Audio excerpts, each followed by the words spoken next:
হামজা নামে একটি ছোট্ট ছেলে একটি আবছা আলোয় ভরা ঘরে বসে আছেন। চোখ তার ফোনে আটকে আছে। দ্রুত আঙুলে টোকা দিচ্ছে। গুলি এবং বিস্ফোরণের শব্দ বাতাসে ভরে আছে। তার মা তাকে রাতের খাবারের জন্য ডাকেন, কিন্তু সে সাড়া দেয় না। 16 বছর বয়সী মেধাবী হামজা এক সময় তার ক্লাসের সেরা ছাত্র ছিল, কিন্তু যখন থেকে সে পাবজি আবিষ্কার করে তখন থেকেই তার জীবন বদলে যায়। যা একটি নিরীহ খেলা হিসেবে শুরু হয়েছিল তা শীঘ্রই একটি নেশায় পরিণত হয়। সে নামাজ এড়িয়ে যেত, পড়াশোনা উপেক্ষা করত, এমনকি পারিবারিক সমাবেশও মিস করত। তার এক সময়ের সক্রিয় এবং সুখী জীবন এখন ছোট্ট পর্দায় সীমাবদ্ধ। তার মা গভীরভাবে চিন্তিত, তার সাথে কথা বলার চেষ্টা করছিল। হামজা বেটা, এই খেলা তোমাকে গ্রাস করেছে।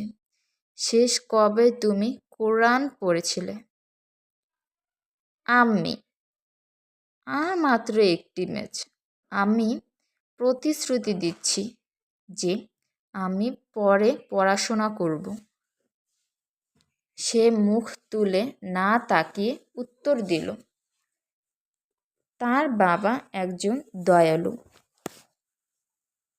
কিন্তু দৃঢ় ব্যক্তি। পদক্ষেপ নেওয়ার সিদ্ধান্ত নেন। তিনি নির্দেশনার জন্য প্রার্থনা করেন এবং স্থানীয় ইমামের কাছ থেকে পরামর্শ চান। নামাজের পর তার বাবা তাকে ইমামের কাছে নিয়ে গেলেন। হামজা, আমার ছেলে। ইমাম মৃদু স্বরে বলেন, আমাকে বলো, তুমি এই খেলায় কতটা সময় ব্যয় করো? হামজা ইতস্তত করল, হয়তো দিনে 4-5 ঘন্টা। ইমাম হাসলেন।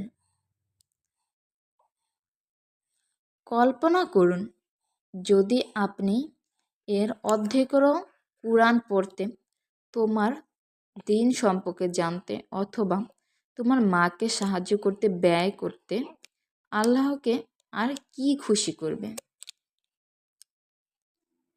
সেই রাতে হামজা একটি স্বপ্ন দেখেছিলেন। তিনি নিজেকে কিয়ামতের দিন দাঁড়িয়ে থাকতে দেখেন। তার ফোন ধরে ফেরেশতারা তার আমলের হিসাব করছিল। একদিকে ঘন্টার পর ঘন্টা পাবজিতে কাটানো, অন্যদিকে কিছু তাড়াহুড়া করে নামাজ, দায়িত্ব অবহেলা এবং সৎকর্মের সুযোগ হাতছাড়া। তার হৃদয় কেঁপে উঠল। তারপর তিনি একটি আওয়াজ শুনতে পেলেন, তুমি তোমার আখিরাতে কি এনেছ? হামজা ঘামতে ঘামতে ঘুম থেকে জেগে উঠল। এই উপলব্ধি তাকে আঘাত করেছিল। সে এমন কিছুতেই তার সময় নষ্ট করেছিল যা প্রকৃত কোনো উপকার আনেনি। পরিবর্তন। পরদিন সকালে তিনি একটি সিদ্ধান্ত নিয়েছিলেন। তিনি এখনও পাবজি খেলেন, কিন্তু তার কর্তব্য সম্পন্ন করার পরে অল্প সময়ের মধ্যেই তা সীমাবদ্ধ রাখেন। তিনি তার নামাজকে অগ্রাধিকার দিয়েছিলেন, তার মাকে সাহায্য করেছিলেন এবং এমনকি একটি ইসলামিক স্টাডি গ্রুপে যোগ দিয়েছিলেন। তার মা তার মধ্যে পরিবর্তন দেখে হেসে বললেন, মাশাআল্লাহ হামজা, তুমি সেই ছেলে হয়ে উঠেছ যার জন্য আমি সবসময় প্রার্থনা করতাম। হামজা তার হৃদয়ে শান্তি অনুভব করল। সে শিখেছে যে গেম খেলা হারাম নয়, তবে আল্লাহ এবং দায়িত্ব থেকে বিচ্যুত করে এমন যে কোনো কিছু নিয়ন্ত্রণ করা উচিত। হামজা তার ফোন নামিয়ে রাখে, কুরআন তুলে নেয় এবং পড়া শুরু করে।